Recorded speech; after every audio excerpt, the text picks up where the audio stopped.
بسم اللہ الرحمن الرحیم اللہم صلی علی سیدنا و مولانا محمد مبارک وسلم۔ الحمدللہ رمضان المبارک کے پربہار موقع پر ایک ٹرانسمیشن رحمت رمضان و روحانی علاج، آپ کا میزبان سید قاسم شاہ بخاری۔ السلام علیکم ورحمۃ اللہ وبرکاتہ۔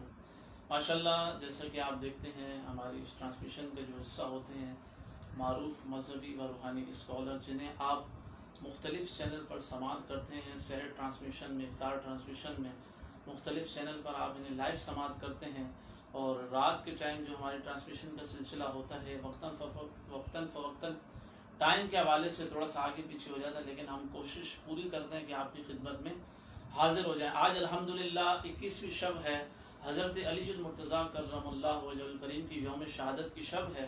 تو آج حضرت علی کرم اللہ وجہ الکریم کی شہادت کے حوالے سے بھی علامہ صاحب سے سوالات ہوں گے، اور ان کی نام کی برکت سے وظائف کے حوالے سے بھی سلسلہ ہوگا۔ تو آئیے باقاعدہ آغاز نعت رسول مقبول صلی اللہ علیہ وسلم سے اس ٹرانسمیشن کا آغاز کرتے ہیں۔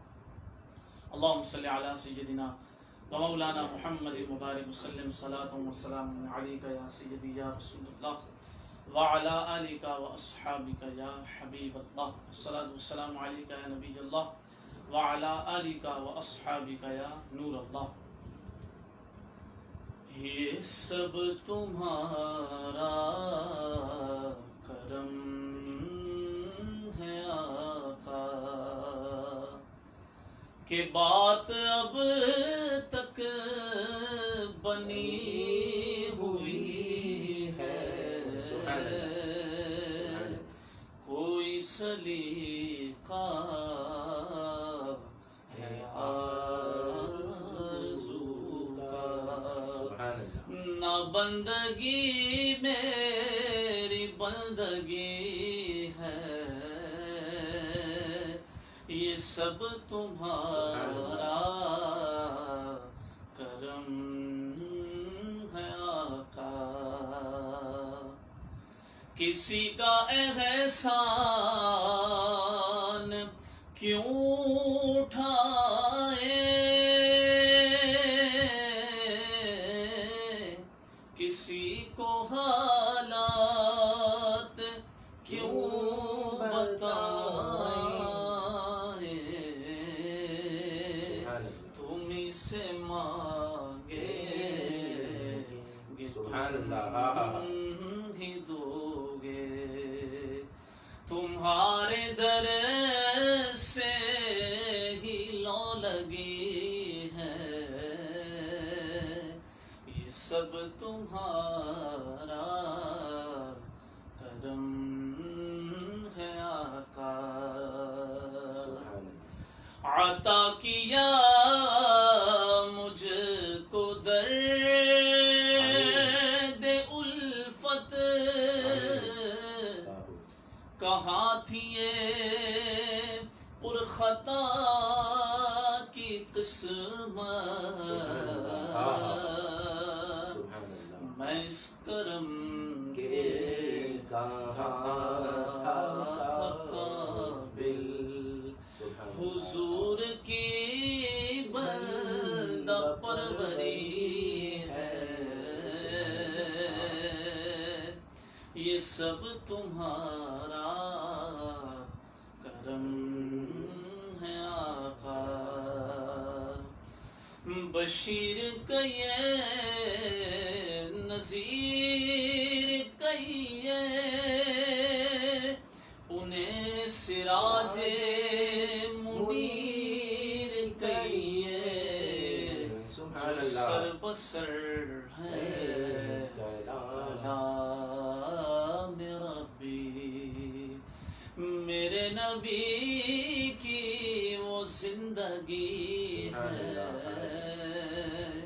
یہ سب تمہارا کرم ہے آقا، کہ بات اب تک بنی ہوئی ہے۔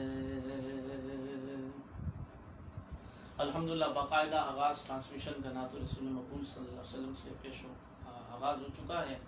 میرے ساتھ معروف مذہبی روحانی اسکالر جنہیں آپ مختلف چینل پر سماعت کرتے ہیں حضرت علامہ مفتی محمد صادق نقشبندی صاحب جلوہ افروز ہیں. السلام علیکم. وعلیکم السلام. اللہ خیریت سے آپ ٹھیک ہیں؟ ماشاء اللہ حضرت جو ہے اپنے قیمتی وقت میں سے وقت عنایت فرماتے ہیں. ٹرانسمیشن کا سلسلہ جاری و ساری ہے. دعا فرمائیں کہ یہ سلسلہ جب تک ہے انشاءاللہ یہ سلسلہ جاری و ساری رہے. علامہ صاحب سے سوال ہے. علامہ صاحب آج اتنی عظمت و برکتوں والی رات ہے, حشر ہے, جہنم سے آزادی کے اندر ہم داخل ہو گئے, اور میرا پہلا سوال یہ کہ حضرت علی رضی اللہ تعالیٰ عنہ کے نام کی ورد کی برکت. سبحان اللہ, بڑا پیارا سوال ہے. اس سوال کے حوالے سے میں ایک عرض کروں گا کہ ایک ایران میں ایک شاہ صاحب رہتے تھے. وہ پاکستان آئے اور ملاقات ہوئی تو بات چلی, تو میں نے ان سے کہا کہ آپ مجھے کچھ بتائیں, کچھ خاص کوئی معاملہ ہے تو مجھے بتائیں, یعنی کہ خاص کوئی معمولات ہوں آپ کے. انہوں نے کہا کہ میرا ایک خاص معاملہ ہے, اور کہنے لگے اس کی برکت سے مسئلے بھی حل ہوتے ہیں. میں نے کہا کیا طریقہ کیا ہے؟ انہوں نے کہا کہ میرے پاس کوئی آتا ہے اور آ کر مجھے اپنا مسئلہ کہہ کر جاتا ہے. کہنے لگا رات کا ٹائم ہوتا ہے, میں کمرے میں آنکھیں بند کرتے بیٹھ جاتا ہوں, اور کمرہ بند کر کے اندھیرا کر کے, اور میں حضرت علی کے نام کا ورد کرتا ہوں, یا علی یا علی یا علی یا علی یا علی یا علی یا علی. اور کہا تصور میں حضرت علی کا رکھتا ہوں, اور تصور یہ ہوتا ہے کہ حضرت علی آپ نگاہ فرمائیے, چونکہ آپ مشکل کشا ہیں, اور جو مشکل کشائی کرنے کی طاقت اللہ نے جب عطا کی ہے, اور وہ اللہ کے شیر ہے. جنگل کے شیر کو ایک طاقت ہوتی ہے کہ اس کی حکومت پورے جنگل پر ہوتی ہے, تو جو اللہ کا شیر ہے ان کی حکومت کا کیا عالم ہوگا. تو اب یہ ہے کہ میں یا علی کا ورد زبان سے کرتا ہوں, دل میں اپنے مقصد کو ذہن میں رکھتا ہوں جو مقصد مجھے کہا ہوا, اور آنکھیں بند کر کے اس تقرار کے اندر استغراق میں جانا. استغراق کہتے ہیں کہ اس ورد کے اندر ڈوب جانا, ایسا کہ منہمک ہو جانا, اور اتنا منہمک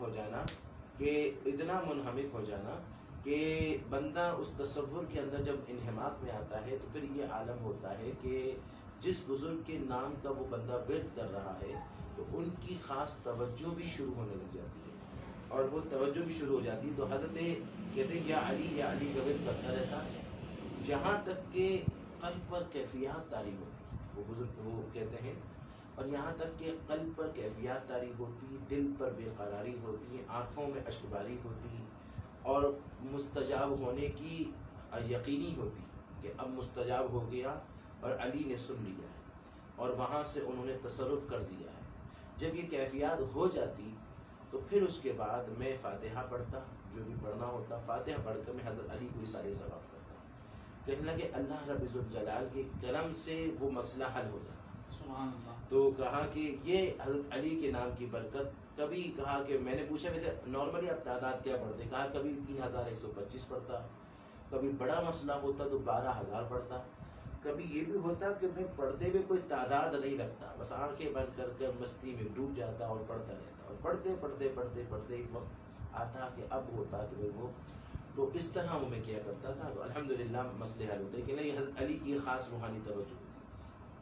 ایک بات تو یہ. دوسری بات یہ ہے کہ نام کا ورد کرنے کا فائدہ کیا ہے, یہ بھی ایک سوال ہے نا. حضرت علی کا نام پڑھا یا علی یا علی یا علی, جیسے کہ حضرت نظام الدین اولیاء جب چھوٹی سی عمر میں تھے تو آپ کو پتہ چلا کہ بزرگ ہے جن کا نام بابا فرید ہے, تو آپ باقاعدہ 9 سال کی عمر میں کہا کہ میں بابا فرید کے نام کا ورد کرتا تھا, مجھے محبت تھی, جس کو جس سے محبت ہوتی ہے اس کے نام کا ورد کرتا ہے. احب شیء اکثر ذکر, حضور نے کہا کہ جو جس سے محبت کرتا ہے اسی کا ذکر کی کثرت کرتا ہے.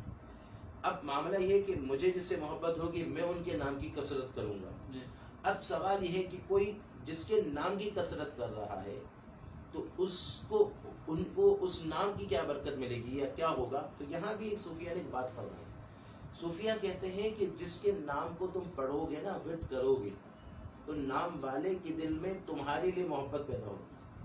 بڑی خاص بات بتا رہا ہوں کہ نام کو پڑھو گے تو نام والے کے دل میں آپ کے لیے محبت ہوگی. مثال کے طور پر کسی کا نام ہے خالد جی, اور آپ چاہتے ہو کہ وہ خالد آپ سے محبت کرے, کیونکہ بعض دفعہ ہمارے پاس بھی آتا ہے کہ بھائی فلاں وہ ہے وہ ہم سے محبت کرے, ایسا کوئی وظیفہ بتائیں, تو ہم مختلف وظیفے بتا دیں. مثال کے طور پر کوئی بیوی آئے گا میرا شوہر محبت کرے, تو اب یہاں اس کو وظیفہ بھی دیا جا سکتا ہے، قرآن کی آیت بھی دی جا سکتی ہے، اسم بھی دیا جا سکتا ہے، یہاں تک کہ اس کے نام کو ہی دیا جا سکتا ہے اور اس کو بتا دی جائے کہ اپنے شوہر کے اس نام کو اتنی دفعہ پڑھو. میں عدد یہاں سامنے نہیں بتاؤں گا ورنہ کیا ہوگا، ہر بندہ اپنے محبوب کو کا نام کا ورد شروع کر دے گا کہ بھئی وہ پڑھتے رہو تاکہ وہ جو ہے وہ ہو جائے.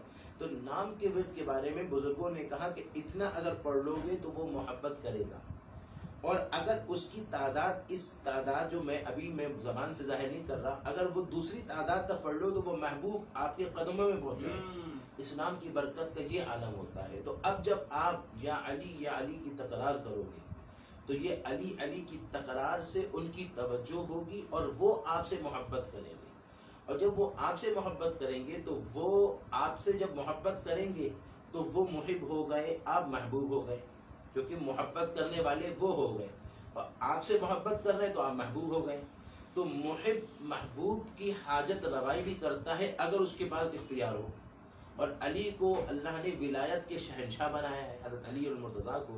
تو جب ان کے پاس تو ولایت کے شہنشاہ ہے تو ان کے پاس جو سارے اختیار کی کنجیاں ان کے پاس ہے، تو پھر وہ تصرف کرنے میں ان کے لیے کیا مشکل ہے. تو اسی لیے علی کا ورد بھی بڑی برکتیں عطا فرماتا ہے. یہاں تک کہ حضرت سید عبد الواحد بلگرامی رحمۃ اللہ علیہ سے پوچھا کہ جب ہم کسی بزرگ کا نام لیتے ہیں، کسی کا ذکر کرتے ہیں، کسی کی یاد مناتے ہیں، کبھی ہم داتا صاحب کی یاد منا رہے ہیں، کبھی ہم بابا فرید کی یاد منا رہے ہیں، کبھی بابا تاج الدین کی یاد منا رہے ہیں، تو کبھی ہم غوث پاک کی یاد منا رہے ہیں، تو کبھی ہم جو ہے حضرت کیا کہتے ہیں اویس کرنی کی یاد منا رہے ہیں، کبھی حضرت ابو بکر صدیق کی یاد منا رہے ہیں، کبھی عثمان غنی کی یاد منا رہے ہیں، کبھی عمر فاروق رضی اللہ تعالی عنہم کی یاد منا رہے ہیں، کبھی حضرت علی کی یاد منا رہے ہیں، کبھی امام حسین کی یاد، تو کبھی کس کی یاد، کبھی ان کی یاد، کبھی ان کی یاد، سب کی یاد منا رہے ہیں.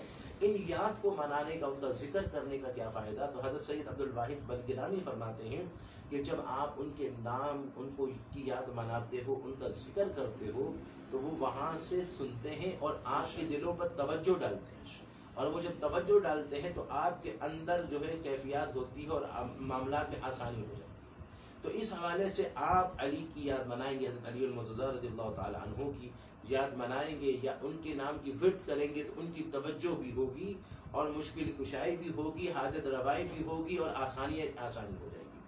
یہاں تک کہ علامہ بونی نے حضرت علی کے نام کی برکت کا یہاں تک فرمایا کہ جو علی علی کرتا ہے نا، خالی علی علی علی علی علی علی علی علی علی علی علی علی علی علی، ہر دم ہو میرا ورد علی ہی علی، جیسے کہتے ہیں ہر دم ہو میرا ورد نبی ہی نبی. تو یہاں علامہ بونی نے فرمایا جو علی علی کی ورد میں ڈوب جاتا ہے اور علی علی کی محبت میں اپنی وجود کو سرایت کر دیتا ہے، علی کے نام میں وہ بندہ ڈوب جاتا ہے، نام کے اندر مستغرق ہو جاتا ہے، وہ نام میں سرایت کر جاتا ہے، تو وہ ولی بن جاتا ہے. پوچھا علامہ بونی سے کہ علی علی کا نام لینے سے ولی کیسے بن جاتا ہے، اس میں راز کیا ہے؟ کہ علی علی علی علی کرتے رہو، بیٹھو حق علی، مولا علی، مشکل کشا میرے علی، یا علی مدد، یا علی مدد، سوتے سوتے بیٹھے بیٹھے یہ علی علی کرتے رہو. تو وہ علی علی کرنے سے وہ ولی کیسے بن جاتا ہے، اس کا راز کیا ہے؟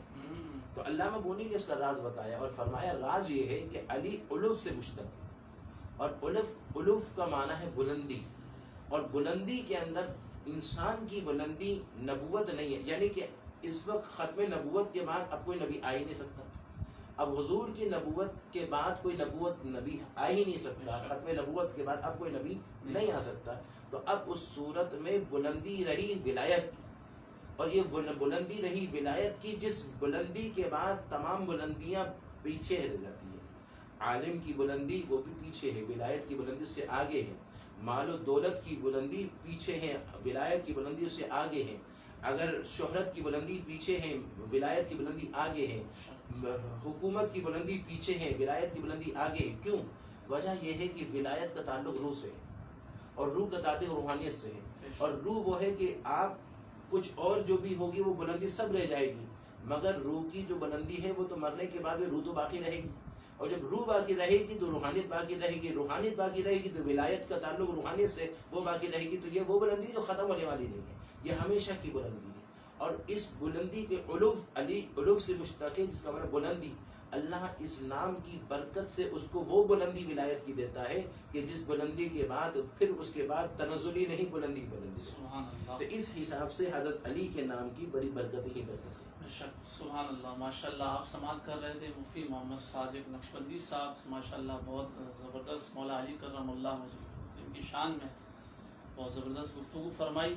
اور جو احباب اس ٹرانسمیشن کو دیکھ رہے ہیں ان سے گزارش ہے کہ زیادہ سے زیادہ آپ اس ٹرانسمیشن کو شیئر کریں تاکہ اور احبابی اس ٹرانسمیشن میں شریک ہو سکیں۔ اور ایک بات، آج کی اس عظیم برکت والی رات میں اگر کوئی احباب ہمارے سے شامل ہیں تو آج کی رات کے حوالے سے کوئی وظیفہ یا کچھ پڑھنے کے حوالے سے کچھ معلوم کرنا چاہیں مفتی صاحب سے تو کمنٹس کے ذریعے ہمیں سوال کر سکتے ہیں، شرعی سوال بھی کر سکتے ہیں، روحانیت کے حوالے سے بھی سوالات کر سکتے ہیں۔ کسی کو کوئی وظیفہ چاہیے کسی حوالے سے، بے روزگاری کے حوالے سے، بے اولادی کے حوالے سے، گھر میں ناچاکیاں لڑائی جھگڑوں کے حوالے سے، تو کمنٹس کے ذریعے آپ سوال کر سکتے ہیں۔ علامہ صاحب ایک سوال ہے کہ ابھی آپ نے یہاں کہا کہ یا علی کرتے ہیں، مجھے ایک بات یاد آئی۔ اب مولا علی کا نام جیسے ہم الحمدللہ اہل سنت حنفی بریلوی جو زیادہ مولا علی کا نام لے تو دوسرے تھوڑا ہمارے بیچ کے لوگ تھوڑا پریشان ہو جاتے ہیں، یار یہ کہیں پلٹ تو نہیں گیا، یہ بار بار علی کر رہا ہے، یا علی مدد، اس پر تھوڑا نظر ثانی کریں۔ لیکن بات اصل میں یہ ہے کہ اہل بیت کی محبت ایمان کا حصہ ہے، تو صحابہ کی محبت بھی ایمان کا حصہ ہے۔ اور پہلے دور میں جو سفر ہوتا تھا، وہ سفر جو ہوتا تھا وہ اس دور میں آج کی طرح ہمارے پاس لوکیشن نہیں ہے کہ آج لوکیشن ہے، آپ کو یہاں سے اسلام آباد جانا ہے، آپ کے پاس لوکیشن، آپ اس کو وہ کرو اور آپ اجنبی زندگی میں کبھی بھی اسلام آباد نہیں گئے، آپ یہاں سے ڈرائیو کر کے پہنچ سکتے ہو۔ پہلے دور میں سفر جو ہوتا تھا تو سفر پر یہ ہوتا تھا، خاص کر کے سفر میں جہاز کا سفر کافی ہوتا تھا، کشتیوں کا یہ سفر ہوتا تھا۔ تو کشتی میں سفر ہونے کے وقت میں یہ ہوتا تھا کہ اب یہ تو پتہ نہیں ہے کہ یہاں تو پتہ چلا کہ یہ ملیر کا راستہ، یہ قائد آباد کا راستہ، یہ محمود آباد کا راستہ، یہ فلاں آباد کا راستہ، یہ قیوم آباد کا راستہ، یہ فلاں آباد منظور آباد کا راستہ، منظور کالونی کا راستہ۔ اس دور میں وہ پانی ہی پانی سمندر میں چلتا جا رہا ہے۔ اب وہ جا رہا ہے، اب کیسے پتہ چلے گا کہ یہ عمان جا رہا ہے، یہ بحرین کا راستہ ہے، یہ فلاں کا راستہ ہے؟ تو ان کے لیے ضروری تھا کہ منزل تک پہنچنے کے لیے، چونکہ زیادہ ہی جو ہے وہ تری ہے، خشکی کم ہے، تری زیادہ ہے، زمین پر خشکی کم ہے، تری زیادہ ہے۔ تری سے مراد یہ یعنی کہ آبی جگہ زیادہ ہے۔ تو منزلوں پر سفر کرنے کے لیے بندے کو دو چیزیں ضروری تھی جس کے بغیر جو ہے وہ بندہ منزل تک نہیں پہنچ سکتا۔ پہلا جو ہے وہ آپ کو سواری چاہیے، وہ کشتی ہے، اور کشتی پہ سوار ہو جاؤ، اور آپ کو اگر منزل کا پتہ ہی نہیں ہو تو آپ کبھی یہاں نکلے تو کبھی وہاں نکلے تو آپ نہ قائد آباد پہنچو گے نہ اسلام آباد پہنچو گے۔ جی، آپ کو منزل پر پہنچنے کے لیے پہلے تو آپ کو سواری چاہیے، کشتی چاہیے۔ کشتی پہ سواری ہونے کے بعد پھر آپ کو راستے کا بھی بتاؤ، چونکہ وہاں تو روٹ تو نہیں بنے نا کہ یہ لائن جا رہی ہے فلاں جگہ، یہ لائن جا رہی ہے فلاں جگہ، آپ کو روٹ بھی نہیں پتا۔ اب کیا ہے، اس دور میں جانے والوں کے لیے کشتی پر سوار ہونے کے بعد پھر اس کے لیے ضروری تھا کہ کشتی پر سوار ہو کر پھر وہ ستاروں کی چال پر ان کی ریسرچ تھی کہ ستاروں کی چال کو دیکھ کر وہ پہچان جاتے تھے کہ کس طرف شہر ہے، کس طرف جنگل ہے، کس طرف ویران ہے، کس طرف ریگستان ہے، کس طرف آبادی ہے، کس طرف بربادی ہے، کسی طرف پاکستان ہے، کس طرف قبرستان ہے۔ وہ ان چالوں کو دیکھ کر بچاتے تھے۔ اور حضور علیہ الصلوۃ والسلام نے ایک مثال دے کر سمجھایا اور فرمایا، میری جو اہل بیت کی مثل سفینہ نوح ہے کہ جب روئے زمین پر طوفان نوح آیا تھا تو ساری زمین پر جتنے بھی تھے سب ہلاک ہو گئے تھے، سوائے وہ افراد جو اس کشتی نوح میں سوار تھے۔ جو نوح علیہ السلام کی کشتی میں تھے وہ سوار باقی بچ گئے تھے، باقی سب ہلاک ہو گئے۔ تو یہاں حضور نے کہا میری اہل بیت کی مثل سفینہ نوح ہے کہ اس میں جو سوار ہوا سو نجات پا گیا، من رقبہا فقط نجا، جو اس میں سوار ہوا وہ نجات پا گیا۔ اچھا، جب سوار ہو گیا تو اب یہ ہے کہ جیسے میں نے کہا اگر کشتی میں آپ سوار ہو کر اگر آپ سمندر میں تو آپ کو منزل تک پہنچنے کے لیے ستاروں کی بھی ضرورت ہے، اور ستاروں کے بغیر آپ منزل تک پہنچ ہی نہیں سکتے، در بدر رہو گے، گمراہ ہو گئی، گمراہیت پر ہی رہو گے، ضلالت ہی رہے گی، ضلالت کا معنی گمراہی رہے گی۔ آپ کو منزل تک پہنچنے کے لیے ستاروں کی پہچان ہونا ضروری ہے، اور پہچاننے کے بعد آپ کو یہ معرفت ہو کہ کون سا ستارہ کہاں تک پہنچائے گا، اور پھر اس ستاروں کی رہبری کو سمجھ کر چلو گے تب جا کر منزل تک پہنچو گے۔ اور حضور نے فرمایا کہ اصحابی کالنجوم، میرے صحابہ ستاروں کی طرح ہیں، فبأیہم اقتدیتم اہتدیتم، جس نے تم میں سے ان میں سے جس کی اقتدا کی وہ ہدایت پا گیا۔ اب یہاں پر یہ ہے کہ منزل تک پہنچنے کے لیے کوئی خالی علی علی کرتا رہے، یا حسین کرتا رہے، یا حسن کرتا رہے، یا فاطمہ کرتا رہے، یا امام زین العابدین کرتا رہے، تو وہ سواری میں تو سوار ہو گیا مگر گمراہی پر رہے گا۔ چونکہ سواری پر سوار ہونے کے بعد منزل تک نہیں ملے گی جب تک آپ کو وہاں ستاروں کی رہبری نہ ملے، ستاروں کی اوپر آپ کی نگاہیں نہ جمیں اور ستارے آپ کی رہنمائی نہ کریں۔ اور پھر اور کچھ ایسے ہیں جنہوں نے خالی ستاروں کو دیکھا مگر سوار تو ہوئے نہیں، تو جو ستاروں کو دیکھتے رہے اور سوار نہ ہوئے وہ بھی گمراہیت پر ہے۔ آپ ستاروں کو دیکھتے رہو، کہو کہ میں مدینہ پہنچ جاؤں تو نہیں پہنچو گے۔ آپ ستارے کو دیکھتے رہو، کہو کہ میں بغداد پہنچ جاؤں گا، نہیں پہنچو گے۔ آپ ستاروں کو دیکھتے رہو، کہو گے کہ میں کربلا پہنچ جاؤں گا، نہیں پہنچو گے۔ آپ کے لیے شرط یہ ہے کہ آپ پہلے سواری پر سوار ہو، اور وہ سفینہ نوح اہل بیت کی محبت کی سواری پر سوار ہو، اور ستاروں پر نگاہ ہو اور ان کی پیروی ہو، پھر منزل پر پہنچو گے۔ تو کچھ وہ ہیں جنہوں نے سفینہ کو تو لے لیا، کشتی کو لے لیا مگر ستاروں کو نہ لیا۔ کچھ وہ ہیں جنہوں نے ستاروں کو تو لے لیا مگر کشتی پر سوار نہ ہوئے۔ مگر ہم اہل سنت والجماعت الحمدللہ فضل خدا سے وہ ہے جو سفینہ نوح میں اہل بیت کی محبت ہمارے دلوں میں برجستہ ہے۔ یوم علی ہم منا رہے ہیں، ہم اہل بیت کی محبت میں یا شہدائے کربلا کی یاد مناتے ہیں، امام حسن کی یاد مناتے ہیں، حضرت فاطمہ کی یاد مناتے ہیں، حضرت جو ہے امام جعفر صادق کی یاد مناتے ہیں، تمام بزرگوں کی یاد مناتے ہیں، اور اسی طرح ہم حضرت ابوبکر صدیق کی یاد مناتے ہیں، یوم فاروق مناتے ہیں، عثمان غنی کو مناتے ہیں، صحابہ کی محبت مناتے ہیں۔ تو اب کامیابی کا راستہ وہ ہے جو اہل سنت والجماعت کا راستہ ہے، جو اس راستے پر چلا وہ نجات پائے گا، جو اس راستے سے کسی اس میں یا اس میں ہوا وہ ہلاک ہو جائے گا۔ پھر یہاں پر یہ ہے کہ دیکھیں بات یہ ہے کہ علی رضی اللہ تعالی عنہ کی محبت ایمان کا حصہ ہے، مگر یہ ہے کہ یہاں پر جو درجے ہمارے بڑوں نے دیا، جو نبی پاک نے دیا، اس درجے پر ہم کو اس درجے کو فالو کرنا ہے۔ اور یہاں پر درجے میں اللہ رب الجلال نے انبیاء اور رسول کے بعد اگر کسی کو درجہ دیا انبیاء اور رسول کے بعد، تو وہ درجہ حضرت ابوبکر صدیق کو دیا کہ میرے آقا نے فرمایا افضل البشر بعد الانبیاء والرسل، کہ بشر میں سارے انبیاء اور رسولوں کے بعد جو سب سے بڑا درجہ ہے تو وہ صدیق اکبر کا ہے۔ تو اب یہاں پر کوئی اگر اہل سنت میں ہے تو ان کے لیے بھی ذمہ داری اور ضروری ہے کہ وہ علی علی کریں، مگر فوقیت میں جو جس کو حضور نے فوقیت دی ان کو فوقیت دے اور ان کی اہمیت کو سمجھے، اور ان کی اہمیت کو سمجھ کر حضرت علی المرتضیٰ کی اہمیت کو رکھے۔ اور پھر وہ حضرت علی نے ایک دفعہ خود جب خلافت پر فائز تھے، آپ نے فرمایا کہ مجھے یہ خبر ملی کہ کچھ لوگ وہ ہیں جو ابو بکر صدیق اور عمر فاروق پر مجھ کو فضیلت دیتے ہیں۔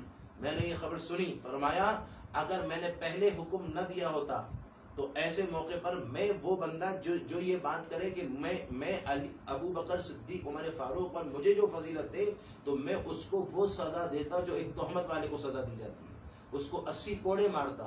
مگر آئندہ یہ ہے کہ میرے اوپر جو ہے وہ ابو بکر صدیق عمر فاروق کو مجھے فضیلت ان پر نہ دے، بلکہ وہ مجھ سے بھی بڑھ کر ہے، مجھ سے بھی بڑھ کر مقام رکھتے ہیں، میں ان کے بات کا درجہ رکھتا ہوں۔ یہ خود حضرت علی فرماتے ہیں، جس کو اعلیٰ حضرت نے نقل فرمایا ہے۔ لہذا علی جو کہتے ہیں، حتیٰ کہ شیعوں کے عالم میں عبدالرزاق نام ہے ان کا، وہ کہتے ہیں کہ میں حضرت علی المرتضیٰ کی سے زیادہ فوقیت حضرت ابو بکر عمر کو دیتا ہوں۔ وہ شیعوں کا عالم عبدالرزاق جن کا نام ہے، اعلیٰ حضرت نے باقاعدہ فتاوی رضویہ کے 28 جلد کے اندر نقل کیا، وہ عبدالرزاق نامی شیعوں کا عالم ہے، کہا کہ میں حضرت ابو بکر حضرت عمر کو فوقیت حضرت علی پر دیتا ہوں، اس لیے کہ علی المرتضیٰ کا فرمان مل رہا ہے کہ میں جو ہوں، علی المرتضیٰ فرما رہے ہیں کہ مجھ پر فوقیت ابو بکر عمر کو دو، اور میں محبت علی کی کر علی کی بات کو نہ مانوں تو میں جھوٹا ہوں گا۔ تو اسی لیے کہ میں علی کی بات کو مان کر میں علی المرتضیٰ پر فوقیت میں حضرت عمر کو، حضرت ابو بکر صدیق پہلے اور اس کے بعد عمر فاروق کو دیتا ہوں۔ سبحان اللہ، واہ واہ واہ واہ، کیا بات ہے۔ یہی سوال علامہ صاحب میں آپ سے کرنے لگا تھا، حضرت ابو بکر صدیق رضی اللہ عنہ حضرت علی کی خلافت کے حوالے سے کیا رائے ہے؟ ماشاءاللہ آپ نے وضاحت تو کر دی ہے، مزید آپ میرا دوبارہ میں سوال ریپیٹ کرتا ہوں ناظرین، کیونکہ آج کل کے جو حالات ہیں نا، حالات کے پیش نظر مفتی صاحب کے سامنے سوال بہت زبردست رکھا جائے گا، اور مفتی صاحب اس پر اچھے انداز میں وضاحت فرمائیں گے۔ سوال یہ حضرت ابو بکر صدیق حضرت علی رضی اللہ تعالیٰ کی خلافت کے حوالے سے کیا رائے؟ بڑا پیارا سوال ہے آپ کا۔ یہاں یہ ہے کہ ایک بات ذہن میں رکھیے گا کہ حضرت امام حسین رضی اللہ تعالی عنہ نے یزید کے ہاتھ میں بیعت نہ کی. جملے پر غور کیجیے. جی. امام حسین نے یزید کے ہاتھ میں بیعت نہیں کی. نہیں. اس بات سے ثابت ہوتا ہے کہ ابو بکر صدیق، عمر فاروق، عثمان غنی کی خلافت سچی تھی. اب آپ کہیں گے مولانا یہ اس سے اس کا کیا کری، اس سے اس کی کیا کری؟ اصل بات یہ ہے کہ امام حسین کے سامنے یزید تھا، یزید باطل تھا. امام حسین نے وہاں پر ہاتھ میں ہاتھ نہ دیا، سرداد نہ دا دستے در دست یزید، کہ سر تو دے دیا، ہاتھ نہ دیا یزید کے ہاتھ میں. حقاں کی بنا لا الہ الا حسین، یہاں تک کہ بنا جو لا الہ الا اللہ حسین ہے، تو آپ نے ہاتھ نہ دیا کیونکہ وہ باطل تھا. یزید باطل تھا تو باطل کے ہاتھ میں حسین نے ہاتھ نہ دیا.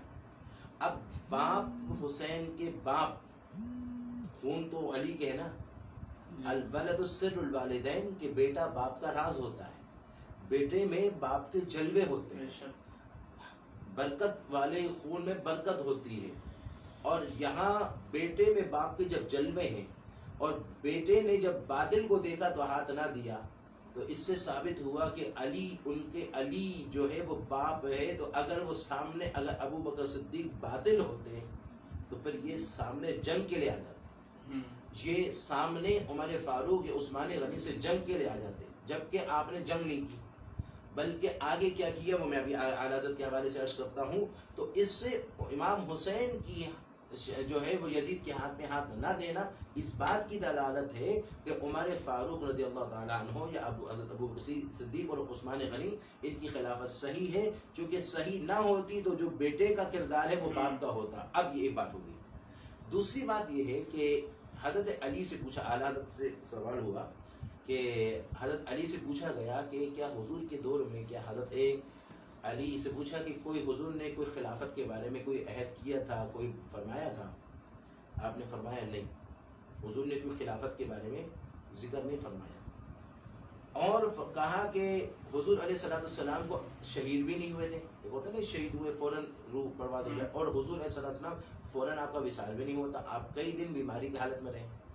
تو کہا جب آپ علیہ السلام شہید بھی نہیں ہوئے، اچانک بھی آپ کا وفات نہیں ہوا، آپ کئی دن بیمار رہے، تو اب ایسی صورت میں اگر حضور علیہ السلام کسی کے، اور اسی لیے تو صحابہ کرام نے آپس میں یہ وہ ہوا کہ کس کو خلیفہ بنائے اور مشورے ہونے لگے. تو اب اگر حضور پہلے ہی خلافت کا بول دیتے تو یہ مشورے کرنے کی ضرورت بھی نہیں تھی، اور اس پر یہ ہوتا کہ کس کو بنائے کس کو نہیں بنائے، یہ ساری باتیں نہیں ہوتی. تو اب صحابہ کرام نے بھی اس پر وہ ہوا. ظاہری طور پر حضور نے کوئی خلافت کا ظاہر بھی نہیں کیا، ظاہری طور پر، یہ جملہ بھی ذہن میں رکھا جائے، ظاہری طور پر، کیونکہ اشارتاً حضور نے کافی اشارے دیے ہیں، وہ میں آگے اگر موقع بنا تو میں عرض کروں گا، مگر ظاہری طور پر آپ نے وہ نہیں کیا.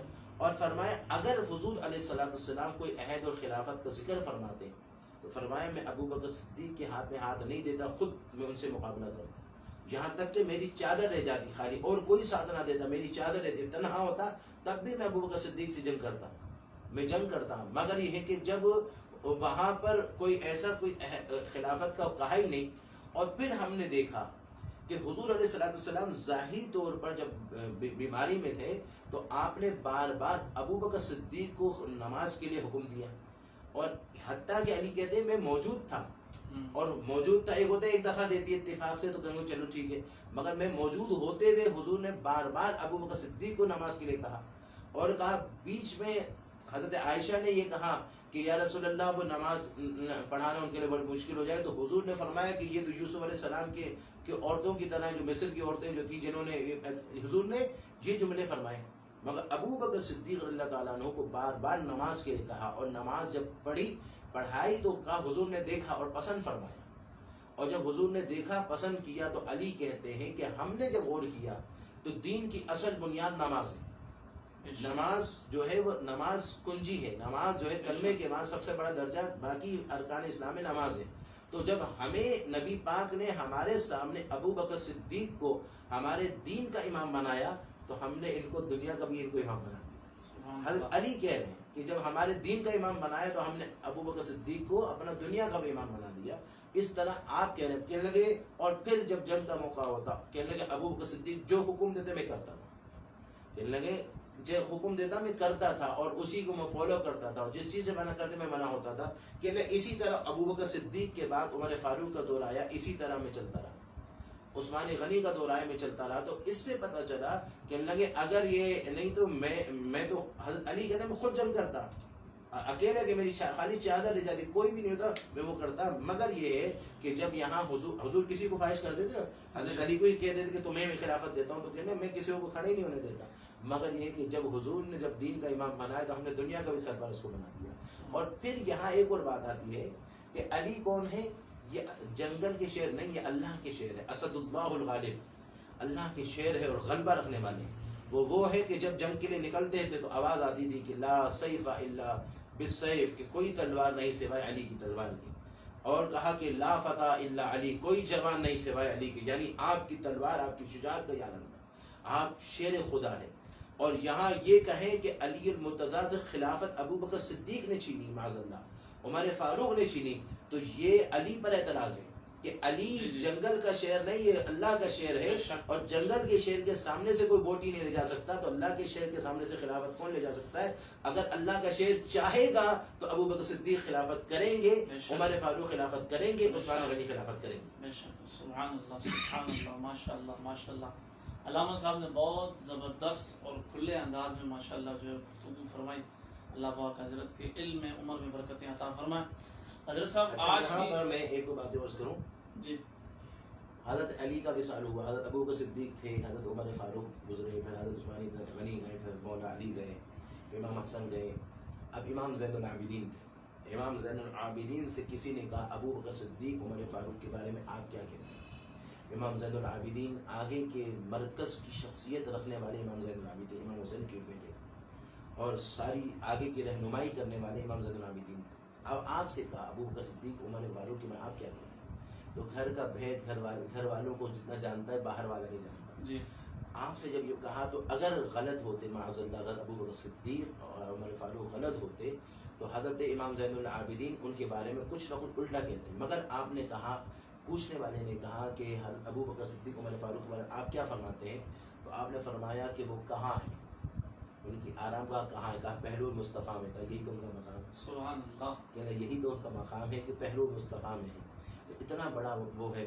پھر حضرت محمد حنفی کہتے ہیں کہ ایک موقع پر حضرت علی نے یہاں تک فرمایا کہ لوگ جو ہے نا, بڑی گہری بات بتا رہا ہوں, اعلیٰ حضرت نے فتح رضیہ میں نقل کیا, آئے آئے, اور امام حسن بھی موجود تھے, امام حسن مشتبہ بھی موجود تھے.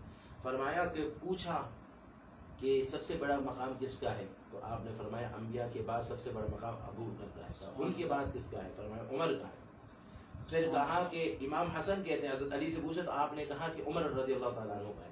کہا کہ خدا کی قسم اگر پوچھا جاتا کہ ان کے بعد کس کا مقام ہے, ابو سے پوچھتے, علی اور مرتضیٰ سے پوچھتے, تو امام حسن کہتے ہیں خدا کی قسم مجھے پکا یقین ہے اگر پوچھا جاتا ہے ان کے بعد کس کا مقام ہے, تو امام حسن کہتے ہیں حضرت علی کہتے ہیں عثمان غنی کا مقام. واہ واہ, سبحان اللہ, اس کو اعلیٰ حضرت نے ذکر. سبحان اللہ, سبحان اللہ, ماشاء اللہ. علامہ صاحب کیا بات ہے, کیا بات ہے. اللہ سلامت رکھے.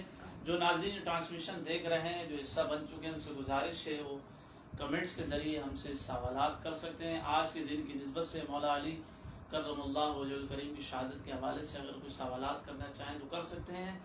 اور جتنے احباب اس وقت شریک ہیں, ہم سے گزارش ہے اسے پروگرام کو زیادہ سے زیادہ شیئر کریں تاکہ اور احباب بھی علم دین حاصل کر سکیں. جو سوالات میں کرتا ہوں علامہ صاحب سے, علامہ صاحب جوابات دیتے ہیں تاکہ دوست احباب تک بھی رہنمائی پہنچ جائے.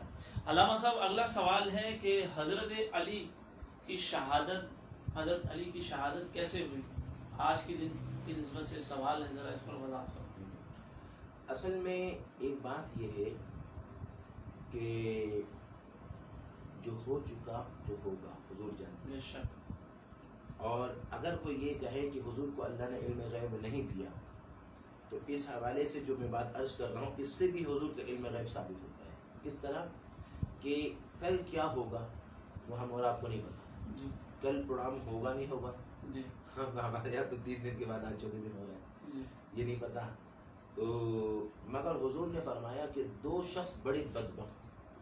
پوچھا یا رسول اللہ کون؟ فرمایا ایک وہ شخص جس نے حضرت صالح علیہ السلام کی اونٹنی کے کونچے جو ناخن ہوتے ہیں نا وہ کاٹے تھے وہ صف بہت بڑا تھا، اور فرمایا ایک وہ ہوگا جو تمہیں شہید کرے گا، اور وہ شہید کرنے والا جو تمہارے داڑھی پر جو ہے وہ مارے گا، اور یہاں تک کہ وہ خون بہتے ہوئے داڑھی سے ہوتے ہوئے کن پٹی تک پہنچے گا، اور اس طرح تمہیں شہید کرے گا۔ حضور نے پہلے ہی بتا دیا، ہم کیسے مریں گے ہمیں نہیں پتا۔ آج کل کے حالات سے کچھ ٹائم پہلے تک تو تقریباً بندہ یہی سوچتا ہوگا کہ بھائی جو ہے وہ مریں گے تو بیماری میں مریں گے، اٹیک ہو کر کوئی مر سکتا ہے، ایکسیڈنٹ سے مر سکتا ہے، مگر ٹی ایل پی کے اندر جب تحفظ ناموس رسالت کا موقع آیا تو کئی ایسے تھے جو جامع شہادت کے جذبے کے لیے بے آگے بڑھے، اور گستاخ اور فناس کے خلاف آگے بڑھتے ہوئے انہوں نے سینے پر گولیاں کھائی اور جامع شہادت کو نوش کیا۔ تو اب یہ ہے کہ یہ سوچا بھی نہیں ہوگا لوگوں نے کہ بھی ایسا بھی وقت آئے گا کہ اسلام کی تحفظ اور ناموس رسالت کے لیے گولی کھا کر کوئی شہید شہادت کا جام پیے۔ اب نہیں، مگر حضور علیہ السلام بتا رہے ہیں کہ علی تمہیں شہید کیا جائے گا۔ یہ کب ہے کہ کیا ہو چکا نہیں، جو ہوگا اور ہوگا اور کیسے ہوگا۔ حضور نے یہ نہیں فرمایا، حضور نے فرمایا وہ تمہارے جو مارے گا تو تمہاری داڑھی سے ہوتے ہوئے تمہاری کن پٹی پہ جا کر لگے گا اور خون بہے گا۔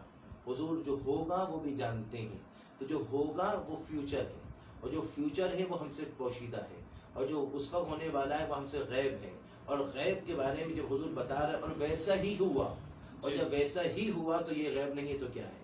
تو میرے آقا علیہ الصلوۃ والسلام جو ہم اہل سنت یہ کہتے ہیں جو ہو چکا جو ہوگا حضور جانتے ہیں، تو حضور نے تو بتایا نا، حضور نے تو فرمایا کہ امام حسین کو کربلا میں شہید کیا جائے گا، اور واقعی میں ویسا ہوا۔ حضور نے فرمایا کہ یزید آئے گا، ایسا ہوگا، وہ ویسا ہوا۔ تو جو ہوگا حضور جانتے ہیں، وہ سب فیوچر ہے، اور فیوچر پوشیدہ ہے، اور اس کے بارے میں بتایا۔ حضرت علی المرتضیٰ رضی اللہ تعالی عنہ کا یہ روٹین تھی کہ آپ صبح نماز کے لیے جانے سے پہلے باقاعدہ آپ اٹھایا کرتے تھے، اٹھا کر باقاعدہ روانہ ہوتے تھے، اور اس طرح وہ تھا۔ تو اب یہاں پر فرماتے ہیں اپنے صاحبزادے حضرت علی اپنے بیٹے سے فرماتے ہیں کہ میں نے خواب میں آج رات حضور کی زیارت کی، اور حضور سے میں نے کہا یا رسول اللہ میں جو آپ کی امت جو ہے یہ جو اس وقت جو قوم ہے میں اس سے تھک گیا ہوں۔ تو فرمایا کہ اب تمہاری تھکاوٹ کا وقت ختم ہو رہا ہے، اب تم ہمارے پاس آؤ گے۔ میں نے کہا یا رسول اللہ ایسا کرے کہ میں اس سے اچھے لوگوں میں چلے جاؤں، اس سے اچھے لوگوں میں چلے جاؤں، اور جو ہے وہ اس کو جو ہے وہ یہ، اور آگے جو جملے آپ نے فرمائے یہ کہہ کر امام حسن کو آپ خواب بتا رہے ہیں، خواب بتا کر نماز کا ٹائم ہوا، اور حضرت علی المرتضیٰ آگے بڑھے اور نماز کے لیے جا رہے تھے۔ اس وقت جو ہے وہ ابن ملجم جو تھا اس کا ارادہ یہ تھا کہ یہ حضرت ابو بکر صدیق کو حضرت علی المرتضیٰ کو شہید کرے گا، اور باقاعدہ اس کو شہید کرنے کے حوالے سے ایک عورت نے باقاعدہ جس کی یہ محبت میں مبتلا تھا، اس عورت نے کہا تھا کہ مجھ کو جو ہے علی کا سر چاہیے، میں جو ہوں وہ، اور اس کے ساتھ ساتھ اس نے کچھ اور ڈیمانڈ بھی کی تھی۔ تو اس عورت کا نام قیتام تھا، اور اس کی لالچ میں عورت کے چکر میں بندہ برباد ہو جاتا ہے۔ تو ایسی صورت میں وہ جو ہے وہ نکلا، اور رات جو صبح کا ٹائم ہو رہا تھا، اندھیرا تھا، علی جا رہے تھے، اور جب ایک جگہ پہنچے تو اس نے جو ہے ایک روایت کے مطابق آپ کو جو خنجر مارا تو اس طرح مارا کہ آپ کی داڑھی سے ہوتے ہوئے کن پٹی پر پہنچا، پورا کا پورا خون کا فوارہ لگا، اور خون کا فوارہ تیزی سے بہنے لگا، اور ایسے موقع پر آپ کو جو ہے وہ آج سے 2 دن پہلے جو ہے آپ کو وہ زخمی کیا گیا، اور پھر وہ 2 دن آپ اسی تکلیف کے اندر رہے، اور تکلیف کے بعد پھر آج کی رات جو ہے یعنی 21 رمضان المبارک میں آپ نے جامع شہادت نوش کیا۔ تو یہ وہ ہے کہ جس کے بارے میں حضور علیہ الصلوۃ والسلام نے پہلے ہی بتا دیا تھا، آپ علیہ الصلوۃ والسلام نے پہلے ہی بتا دیا تھا کہ علی المرتضیٰ کو جامع شہادت ملے گی، اور الحمدللہ، اور صحابہ کرام شہادت کے نام سے گھبراتے نہیں تھے، بلکہ آج بندہ گھبراتا ہے، یار حق بولو گے تو گولی پڑ جائے گی اور گولی کی وجہ سے بندہ مر جائے گا، مگر صحابہ کرام گھبراتے نہیں تھے، کیونکہ ان کو پتا ہے کہ گولی پہنچے گی سینے میں، پر روح پہنچے گی مدینے۔ ان کو تو یہ پتا ہے کہ عزت سے نہ مر جائیں یوں نام محمد میں، ویسے بھی تو ایک دن دنیا سے تو جانا ہے۔ تو ویسے ہی اگر ممتاز قادری کو دیکھا جائے، وہی کانسٹیبل ہوتے اور آج ڈیوٹی کر رہے ہوتے، اپنی زندگی گزارتے، ایک نوکری اور روزی کی آمدنی ہوتی، کوئی ان کو نہ جانتا تھا، نہ جانتا ہوتا، اور اس کے بعد دنیا سے ایک نہ ایک دن وہ دنیا سے چلے جاتے، کوئی نام لینا نہیں والا تھا، مگر جب وہ ناموس رسالت کے لیے، اسلام کی بقا کے لیے، حضور کی محبت کے لیے، اسلام کی سربلندی کے لیے جب انہوں نے اپنی جان کو داؤ پر لگایا، اور پھر اس کے بعد وہ آگے بڑھے اور اس بدبخت سلمان تاثیر کو واصل جہنم کیا، اور اس بیس پر آپ کو گرفتار کر کے جب آپ کو قید کیا گیا اور جیل میں ڈالا گیا تو اس کے بعد پھر اللہ نے کرامتیں کو بھی ظہور کیا. وہ کرامتوں کے لیے جس کے لیے ولایت ولی جو ہے وہ کتنی چلے کشی کر کے اور اس کے بعد جو ہے وہ مقام حاصل کرتا ہے. یہ ایک ذرا سی کوشش پر وہ مقام ملا اور آج وہ مقام ہے کہ دنیا کے اندر روئے زمین پر ممتاز قادری کا نام آج بھی ہے. اور کل ہم دنیا سے جائیں گے, ہمارے جانے کے بعد ہمارا نام ہماری اولاد کو جانتا ہوگا, پوتا پوتی تک کوئی جانے گا. اس کے بعد پھر کوئی صادق نقشبندی کوئی تھا نہیں ہے, مگر ممتاز قادری کا نام رہے گا. چونکہ وجہ یہ ہے کہ ان کا نام لینے والا وہ بھی زندہ رہتا ہے, اس کا نام بھی زندہ رہتا ہے اور اس کی عزت رہتی ہے, اس کی بلندی رہتی ہے. تو آج بھی اگر نقشبندی بھی, آج ہم بھی اگر دین حق کی سر بلندی کے لیے اگر ہم اپنا جان توڑ کی کوشش کریں اور اسلام کی بقا کے لیے جب جیسا جیسا موقع ہے وہاں پر ہم بھی پیچھے نہ ہٹیں تو پھر ہم پر بھی مہربانی ہو سکتی ہے, نہیں تو پھر نہیں ہو سکتی ہے. تو یہاں پر حضرت علی المرتضی رضی اللہ تعالیٰ عنہ کو اس طرح شہید کیا گیا. اب معاملہ یہ تھا, شہید ہونے کے بعد خارجی لوگ بھی تو تھے اور خارجی لوگ جو ہے وہ بڑی کوشش میں تھے کہ حضرت علی المرتضی رضی اللہ تعالیٰ عنہ کے حوالے سے مخالفت کر دیں. انہوں نے بڑا وہ کیا, مگر اللہ جس کی حفاظت کرے وہ محفوظ رہتا ہے. ماشاء اللہ بہت زبردست علامہ صاحب نے جو ہے وضاحت فرمائی. ایک سوال اور ہے, اس کے بعد انشاءاللہ آخر میں وظیفے کے حوالے سے سوال کریں گے اور اس کے بعد انشاءاللہ ٹرانسمیشن کا اختتام ہوگا. آخر میں علامہ صاحب دعا فرمائیں گے. علامہ صاحب نعت علی کے حوالے سے ماشاءاللہ ناظرین نے نعت علی کا نام تو سنا ہوگا, نعت علی کے حوالے سے نعت علی کے فضائل اور فوائد بتائیں تھوڑا آج کی رات.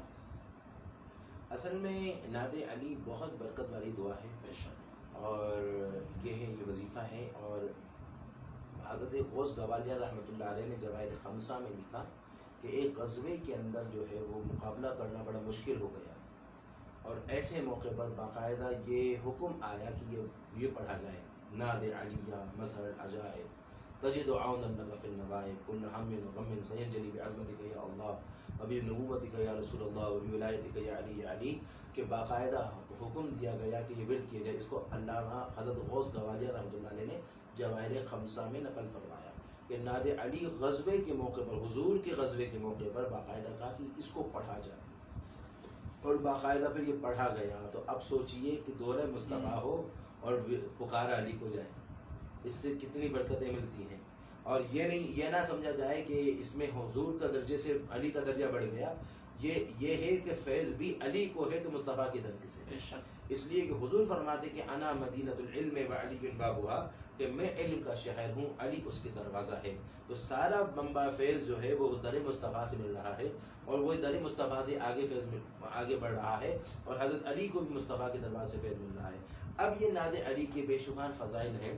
بزرگوں نے کہا کہ اگر کسی کے روزی کا معاملہ ہو تو وہ 40 مرتبہ اگر اس کو, یا 111 مرتبہ اگر اس کو پڑھا کرے تو روزی کی بندشیں, روزی کے جادو ٹونا سب اس کے ایسے ختم ہو جائے گا.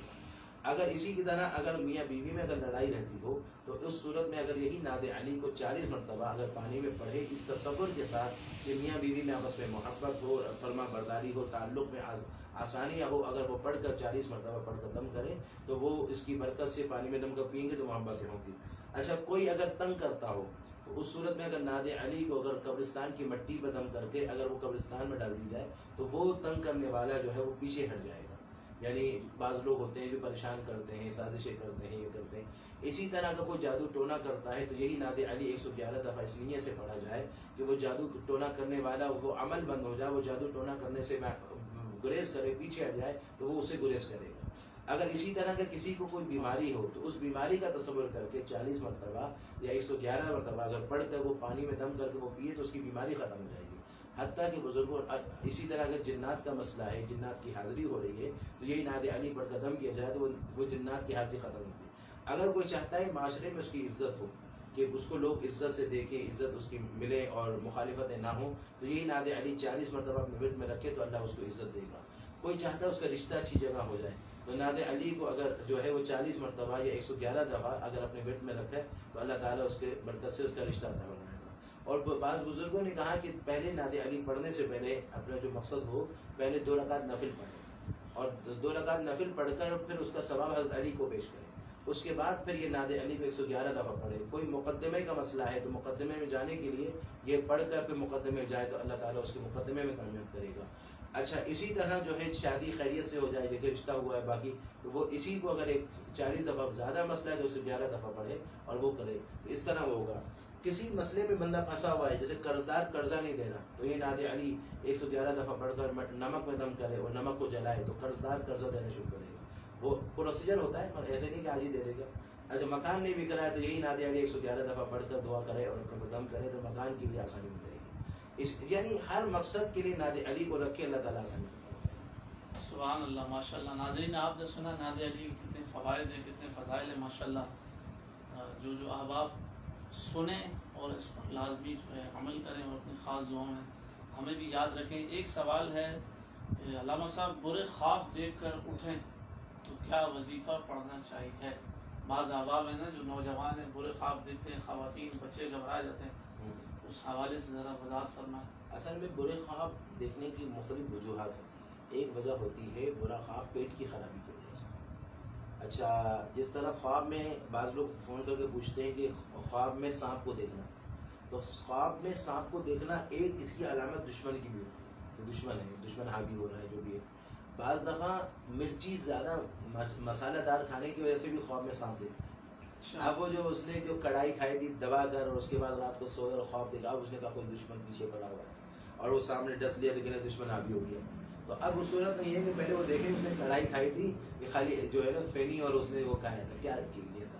اسی طرح جب پیٹ خراب ہوگا تو بڑے بڑے برے خواب دیکھے گا. اسی طرح حضور نے فرمایا کہ الرؤیا الصالحہ من اللہ تعالی والحلم من الشیطان, اچھے خواب اللہ کی طرف سے ہوتے ہیں اور برے خواب شیطان کی طرف سے ہوتے ہیں.